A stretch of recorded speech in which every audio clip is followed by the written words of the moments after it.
Shalom Adonai, tudo bem com vocês? Seja muito bem-vindo a mais um episódio do nosso podcast. Sou o Rogério Monteiro, criador do método Mindset Bíblico. Hoje nós vamos seguir com o estudo do livro de Atos, capítulo 9, ok?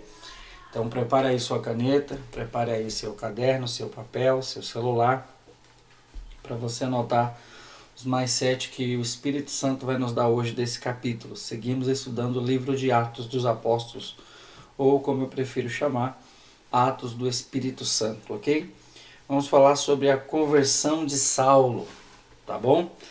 Capítulo 9, verso 1 diz assim: Saulo, porém, ainda respirando ameaças e morte contra os discípulos do Senhor, dirigiu-se ao sumo sacerdote. Para que você entenda o que está sendo falado aqui, é necessário que você relembre o que foi lido no capítulo 8, ok? Que fala que Saulo entrava nas casas e metia na prisão aqueles que ele encontrava seguindo a fé dos discípulos, ok? Então, por isso que aqui fala que ele ainda respirava, ou seja, desde do capítulo 8 que ele está atuando, né, na prisão de homens e mulheres que pregavam o amor e a palavra sobre Jesus Cristo, ok? Então por isso que começa assim: e pediu-lhe cartas para as sinagogas de Damasco, a fim de que, caso encontrassem alguns no caminho, tanto homens como mulheres, os conduzisses presos a Jerusalém. Então você vê que ele está indo fazer uma viagem. Note isso daqui, ó. Olha o nível que esse camarada estava irado com a seita, né? Que para ele era uma seita dos discípulos. Ele está indo para uma viagem e pede autorização para prender os cristãos caso encontrasse. Entenda bem, é caso encontrasse. Está escrito, ele pede literalmente que caso encontrasse alguns no caminho, tanto homens como mulheres, levasse preso. Então olha isso daqui, vamos seguir. Mas seguindo ele viagem e aproximando-se de Damasco, de repente uma luz resplandece vinda do céu o cercou. Resplandecente, desculpe. Uma luz resplandecente vinda do céu o cercou. E caindo por terra, ouviu uma voz que lhe dizia: Saulo, Saulo, por que me persegues? Essa história aqui você já conhece bem, né? É Jesus que está se encontrando com Saulo, e ele decide agora convencer Saulo a trabalhar para ele, a mudar, né, para o exército dele, ok? Por isso que um dos títulos uma das definições de Saulo é de perseguidor a perseguido, né? E ele perguntou, estou no versículo 5, tá? Quem és tu, Senhor? O Senhor respondeu: eu sou Jesus, a quem persegues. Mas levanta-te e entra na cidade. Lá te será dito o que precisas fazer. Verso 7. Os homens que viajavam com ele, ouvindo a voz, caíram emudecidos, mas não viram ninguém. Ok? Cá para nós. Saulo também não viu nada, ele só viu uma luz, tá? Ele ouviu a voz também, ele falou com a voz, mas ele não viu ninguém também, tá? Ele viu a luz, tá bom? Os homens que estavam com ele ficaram emudecidos porque ouviram a voz, mas também não viram, tá? Saulo, levantando-se do chão e abrindo os olhos, não enxergava coisa alguma. Então, guiado pela mão, foi conduzido a Damasco. Ficou 3 dias sem enxergar, sem comer e sem beber. Aqui tem um detalhe interessante sobre essa história. Note que está acontecendo aqui a transformação, talvez, de um dos maiores perseguidores da igreja primitiva. Ok?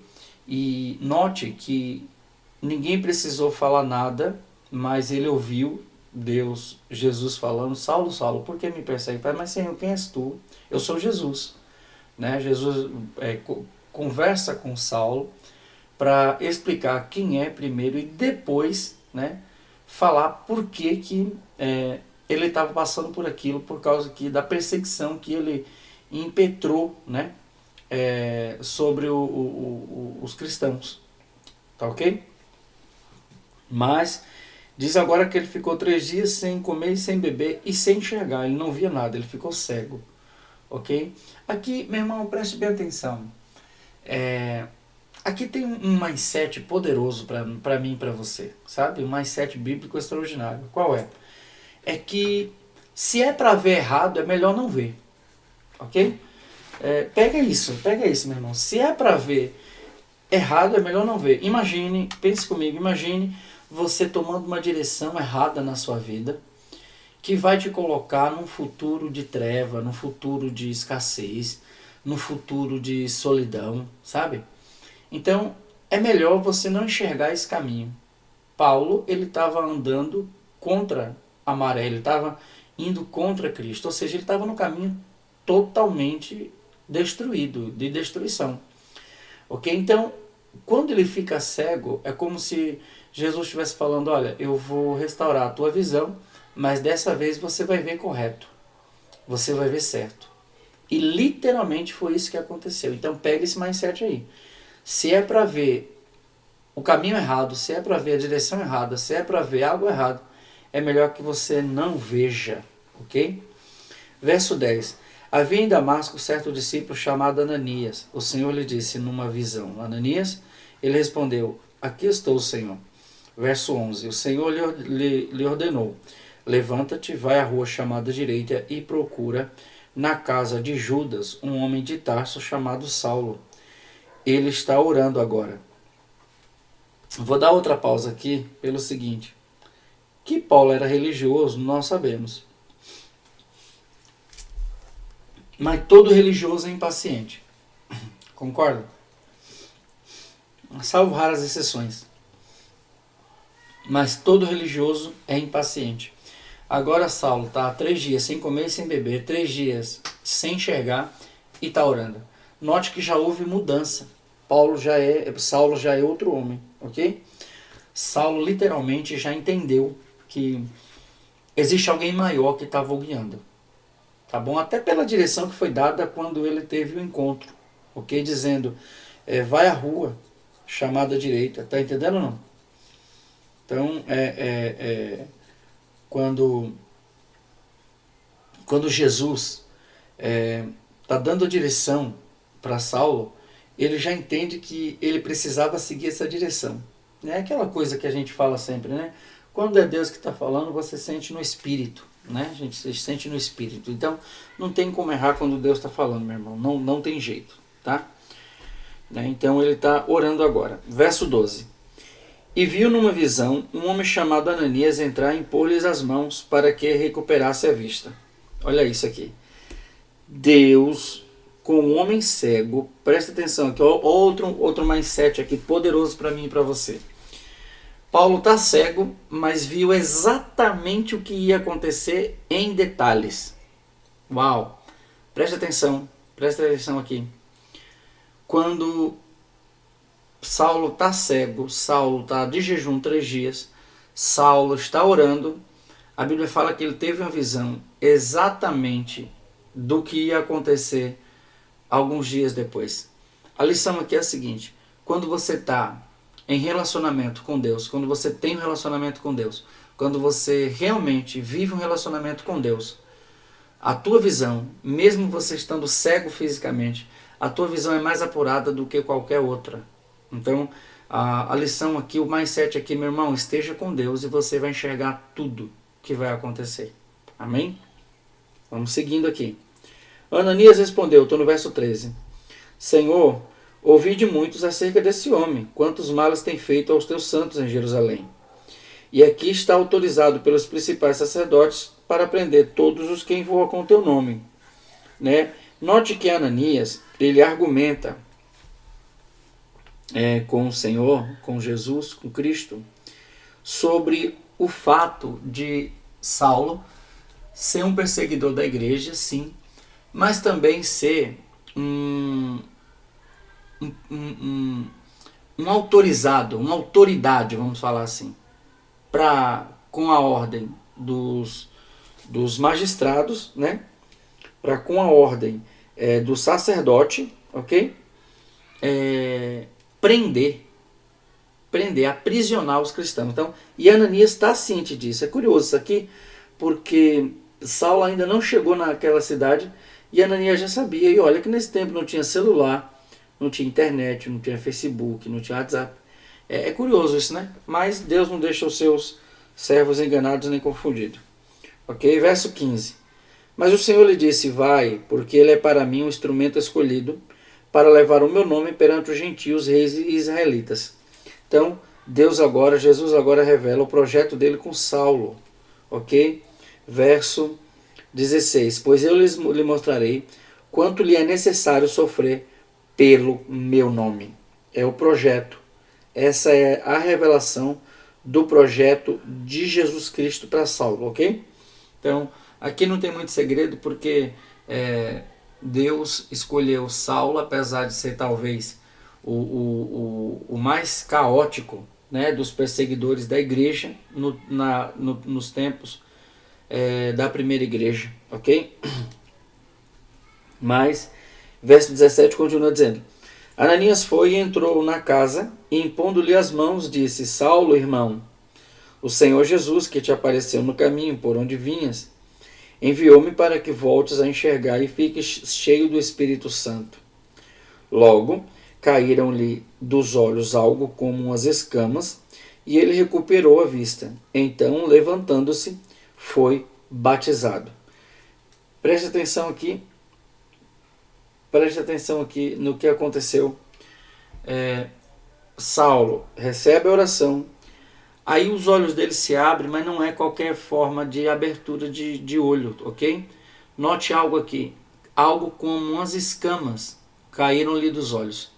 Então é necessário a gente pegar isso daqui, por quê? Porque quando você não tem Jesus, meu irmão, você tem escama nos seus olhos. Ok? Não adianta. Não, mas eu me cuido. Mas olha, eu vou na igreja de vez em quando. Meu irmão, se você não tem Jesus, você não tem uma visão perfeita de futuro, uma visão perfeita de destino, uma visão perfeita de vida após a morte. Ok? Então é necessário que você entenda esse segredo. Só com Cristo a nossa visão é apurada para algumas direções da nossa vida e destino. Ok? Mas olha o que foi. Ele foi batizado. Verso 19. E tendo-se alimentado, fortaleceu-se. Saulo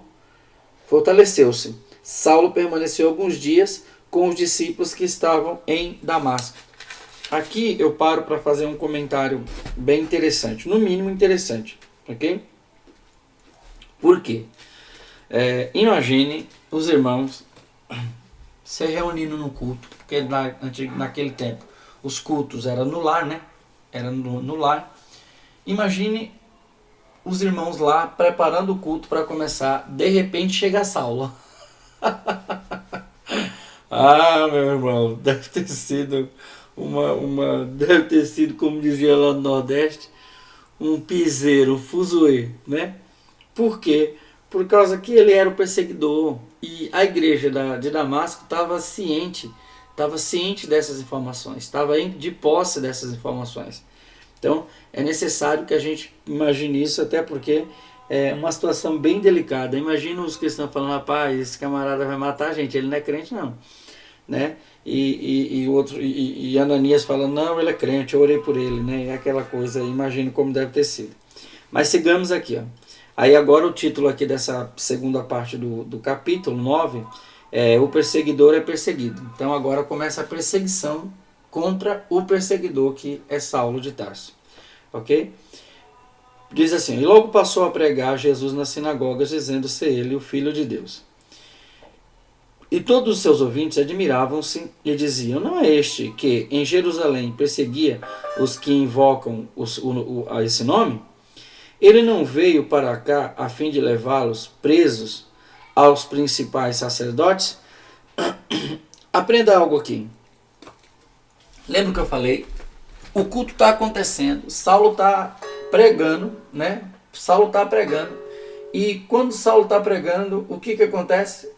O povo começa a falar que Saulo era o perseguidor, mas Saulo não era perseguidor. O que está acontecendo? Por que agora ele está no nosso time, né? Tá aquele fudunço, aquele fuzuê, porque ninguém consegue entender, acreditar em primeiro instante assim, que Saulo agora é um novo homem, ok?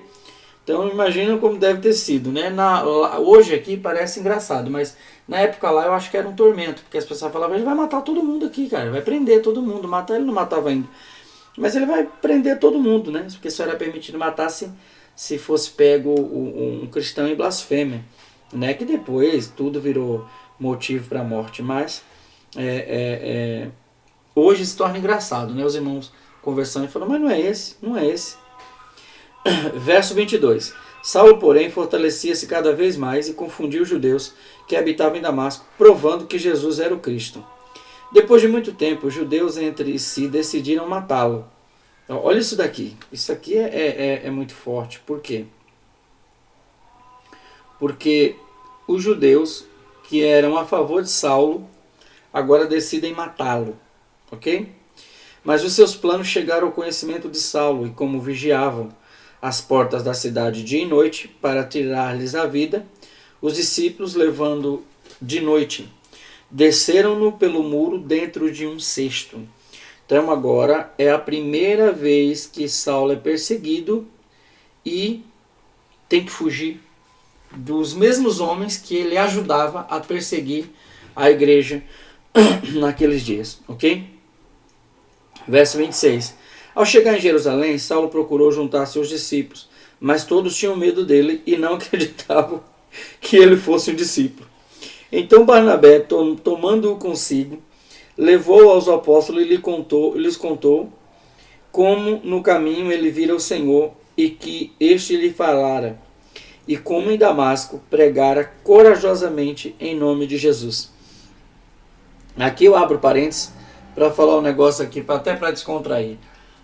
O povo, os judeus cristãos, nessa época, acreditava que Saulo era o primeiro agente duplo. O primeiro agente duplo da história da humanidade. Porque os judeus cristãos acreditavam que ele não era um discípulo de verdade. Acreditava que ele estava se filtrando ali para poder prender, né?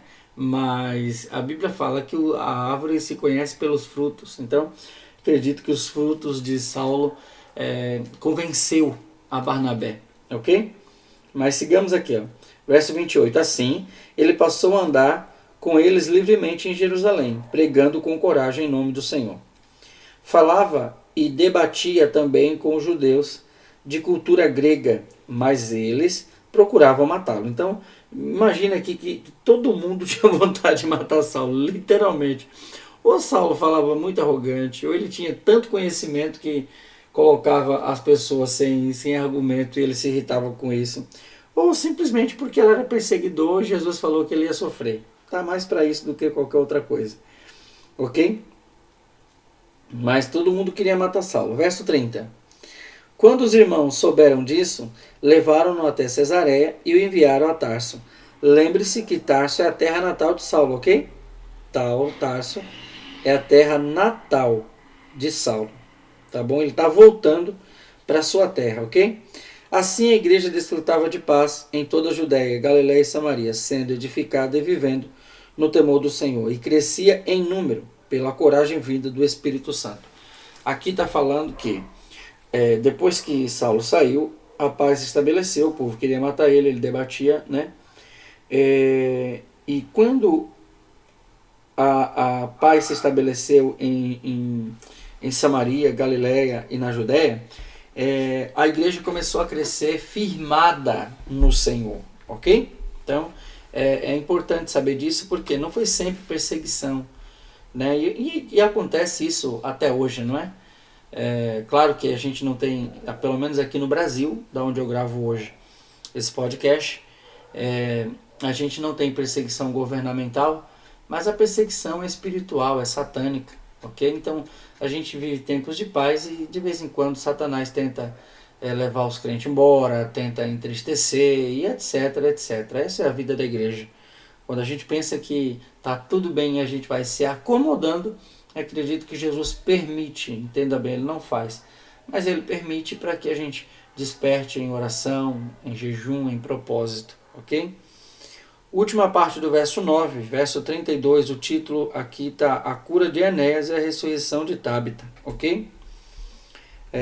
Verso 32, aconteceu, viajando Pedro por toda parte, chegou também aos santos que habitavam em Lídia. Encontrou ali certo homem chamado Enéas, que havia 8 anos estava deitado numa cama, pois era paralítico. E Pedro lhe disse, Enéas, Jesus Cristo te cura, levanta-te e arruma a tua cama. Ele logo se levantou. E viram-no todos os que habitavam em Lídia e Sarona, os quais se converteram ao Senhor. Preste atenção. Pedro está numa viagem missionária, né? A Lídia, e ele encontra um rapaz chamado Enéas, que estava numa cama. Ele era paralítico há 8 anos, havia 8 anos, ok? E quando Pedro se aproxima dele, fala, Jesus está te curando, e ele já cura. Lídia começa a ser abalada, porque todos viram e se maravilharam, ok? Em Sarona, em Lídia. Então veja que quando Pedro, a exemplo de Jerusalém e Judá, na Judéia, Pedro era um instrumento de cura na mão do Espírito Santo para os enfermos que se aproximavam dele. Aleluia, ok? Verso 36, havia em Jope uma discípula chamada Tábita, que traduzido quer dizer Dorcas. Ela fazia muitas boas obras e dava esmola. Aconteceu naqueles dias que ela adoeceu e morreu. E tendo lavado o corpo, colocaram-na num quarto na parte superior da casa. Como Lídia era perto de Jope, quando os discípulos souberam que Pedro estava ali, enviaram-lhe 2 homens pedindo-lhe, não te demores a vir até nós. Pedro levantou-se e foi com eles. Quando chegou, levaram-no ao quarto de cima, e todas as viúvas o cercaram, chorando e mostrando-lhe as roupas e vestidos que Dorcas fizera enquanto estava com elas. Depois de fazer sair a todos, Pedro pôs-se de joelhos e orou. E voltando-se para o corpo, disse, Tábita, levanta-te. Ela abriu os olhos e, vendo Pedro, sentou-se. E ele lhe deu a mão e levantou-a, e chamando os santos e as viúvas, apresentou-a viva. Esse acontecimento se tornou conhecido em toda Jope, e muitos creram no Senhor. Pedro ficou muitos dias em Jope, na casa de um curtidor de pele chamado Simão. Vamos lá. Do verso 36 até o verso 43, ok? 7 versículos, ok? A gente está falando de 8 versículos, na verdade. A gente está falando de um acontecimento extraordinário. Qual é? A ressurreição de Tábita, ok? A ressurreição de uma mulher. Essa última parte do versículo é marcado pela cura de Enéas, que é um paralítico que tem 8 anos que está com problema, e a ressurreição de Tábita, que é traduzido quer dizer Dorcas, né? Que era uma costureira, ela fazia roupas, vestidos, ok? Aquela mulher ia fazer falta, ela dava esmola e fazia vestido, ela ia fazer falta. Note bem, aqui o mais 7 é muito forte também, por quê? Preste bem atenção. O fato de Pedro ter ressuscitado, eu falo isso também sobre Lázaro, ok? O fato de Pedro ter ressuscitado Dorcas não quer dizer que Dorcas não morreu de novo, ok? Ou seja, Dorcas não está viva até hoje não. Mas, pastor, o que você quer dizer? Eu quero dizer que aquele momento seria necessário Dorcas reviver. Por quê? Ela seria muito útil para o crescimento da obra, ok? Por que eu digo isso, meu irmão? Não é todo mundo que Jesus vai ressuscitar hoje, não. E ainda que ele ressuscite, a pessoa vai morrer de novo. Aconteceu com Lázaro, aconteceu com Dorcas, ok? Aconteceu com Eutico, que foi o menino que morreu lá da queda da janela quando Paulo pregava. A gente vai ver isso aqui um pouco mais para frente. O que eu quero dizer é que, tipo assim, não é uma regra Jesus ressuscitar. Por quê? Porque o fim de toda a carne vai passar pela morte. É necessário entender isso. Ah, porque você é da morte? Não, meu irmão. Na verdade, Paulo disse que morrer para ele é lucro. A gente vai ver Paulo falando isso, não nesse livro, mas numa de suas cartas. Ele fala que o morrer para ele é ganho, é melhor. Ok? Então é necessário que a gente entenda esse segredo. O mais 7 aqui parece meio negro, sabe? Meio místico, mas na verdade é uma realidade que a gente devia se adaptar, a gente devia se familiarizar. Qual? Um dia todo mundo vai morrer. Busque o que você deseja aqui na terra, dentro daquilo que Deus tem para a tua vida, mas nunca esqueça que um dia você precisa sair dessa terra para se encontrar com Jesus nos ares. Seja você deixando esse corpo aqui, né, indo da morte para a vida, porque há quem diga que a morte é o fim, mas na verdade a morte te leva para a vida. Que vida? Vida eterna, ok? Ou seja Jesus voltando para buscar a sua igreja e você sendo arrebatado. Mas na verdade, de qualquer forma, a tua passagem aqui tem prazo de validade e nós precisamos entender esse segredo. Amém? Então guarde os mindset que você aprendeu. Quero te agradecer por ouvir mais esse episódio. Gostaria de te pedir, se você está nos ouvindo pelo YouTube, compartilhe agora o link do YouTube com suas redes sociais, seus amigos no WhatsApp. Amém? Convide lá pessoas, nos ajude divulgando o nosso podcast, ok? Se você está ouvindo no YouTube, curta esse vídeo, se inscreva no canal, tem sido grande bênção para nós, ok?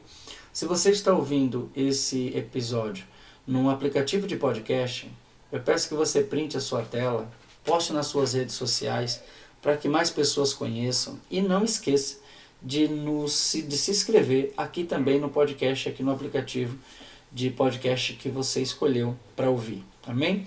Que Deus te abençoe, que até esse final de semana seja uma bênção para a tua vida, um final de semana abençoado para você. Amém?